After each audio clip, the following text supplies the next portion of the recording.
Nyambung dari video saya kemarin tentang Yesus adalah satu-satunya dalam kehidupan kita, dan kita bisa intim dengan orang yang menjadi nomor satu dalam kehidupan kita. Ternyata ada cerita menarik di kitab Matius 17 ayat 1 sampai dengan ayat yang ke-8. Judul perikopnya adalah Yesus dimuliakan di atas gunung. Oke, ini cerita tentang Yesus membawa 3 muridnya naik ke atas gunung yang tinggi sekali. Ya, 3 muridnya adalah Petrus, Yohanes, dan Yakobus. Dan tiba-tiba waktu mereka sedang di atas gunung itu, muka Yesus berubah, bercahaya. Dan waktu murid-muridnya mulai melihat, Yesus sedang berbincang-bincang dengan 2 orang, Musa dan Elia. Dan tiba-tiba Petrus bereaksi. Petrus bereaksi bahwa, wow, Tuhan seneng banget ya ada di sini. Saya bangun kemah ya, satu untuk engkau, satu untuk Musa, dan satu untuk Elia. Dan Alkitab jelas mencatat, waktu Petrus lagi ngoceh-ngoceh, ada awan turun, dan Petrus dan murid-murid yang lain sangat-sangat ketakutan. Ya, mereka sangat ketakutan. Dan dari dalam awan itu ada suara, inilah anakku yang kukasihi, kepadanya lah aku berkenan, dengarkan dia. Dari cerita ini kita bisa tangkap sebuah pelajaran. Petrus ingin mencoba untuk menomorsatukan Yesus dengan kedua orang tadi. Petrus ingin mencoba memberikan medali emas kepada Yesus, Elia, dan Musa. Dan waktu Petrus punya niatan seperti itu, awan turun. Dan dari dalam awan itu muncul suara, inilah anakku yang kukasihi, kepadanya lah aku berkenan, dengarkan dia.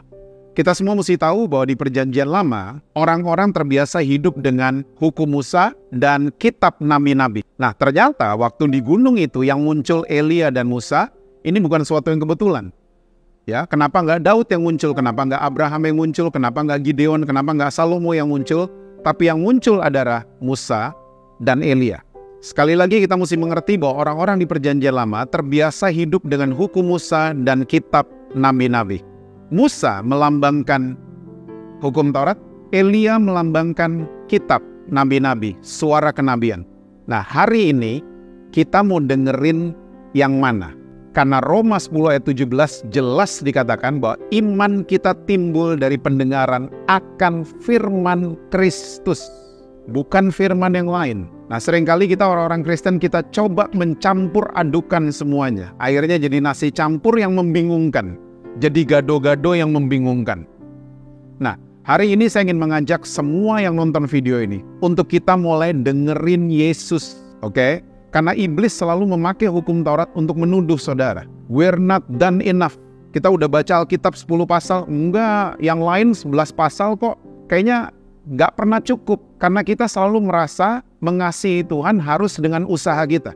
Itu yang diajarkan oleh hukum Taurat. Hari ini kita mesti tahu bahwa make sure, pastikan kita baca Alkitab karena kita tahu kita disayang sama Tuhan Yesus. Bukan karena usaha kita pengen sayang sama Dia, pengen mendapatkan sayangnya Tuhan Yesus. Tapi pastikan waktu saudara pelayanan, saudara baca firman Tuhan, saudara belajar firman Tuhan, kita di-drive dengan rasa saya disayang oleh Tuhan Yesus, saya diterima, saya diampuni oleh Tuhan Yesus. Lalu Elia melambangkan suara kenabian. Hari-hari ini muncul sekali banyak pelayan-pelayan Tuhan yang mengatasnamakan Tuhan. Mungkin saudara pernah dengar, saya ngelihat di alam roh harus jual rumah. Saya lihat di alam roh kamu harus jual mobil. Saya lihat di alam roh kamu harus membelikan saya mobil, dan seterusnya. Dan banyak orang Kristen seringkali takut sama suara-suara seperti ini. Ya, ingat, kita jangan sampai kayak Petrus.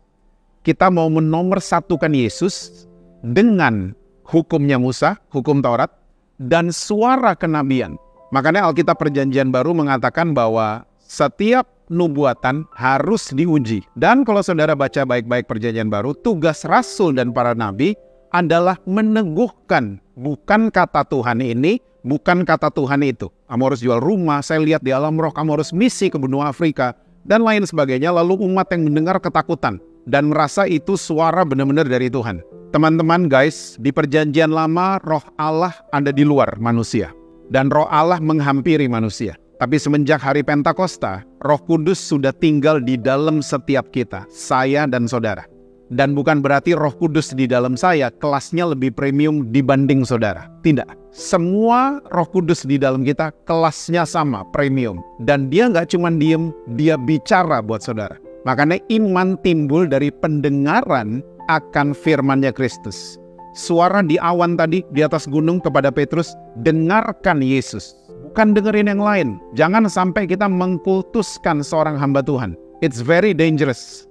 Kita mengkultuskan, kita menyamakan nabi, kita menyamakan pendeta sama Tuhan Yesus.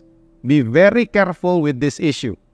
Dengerin Yesus, boleh ada pendeta datengin saudara dan kasih nubuatan. Tapi please check, please cross check sama Roh Kudus yang di dalam kita. Jangan sampai kita telan gitu-gitu aja semuanya dan kita melakukan akhirnya kebodohan demi kebodohan yang kita harus lewati. So guys, sekali lagi, dengarkan Tuhan Yesus. Dengarkan Tuhan Yesus. Karena iman kita itu timbul dari pendengaran akan firman Kristus. Loading kepala kita, loading iman kita bukan dengan pemberian, tapi loading iman kita dengan firman yang asalnya dari Tuhan Yesus. God bless.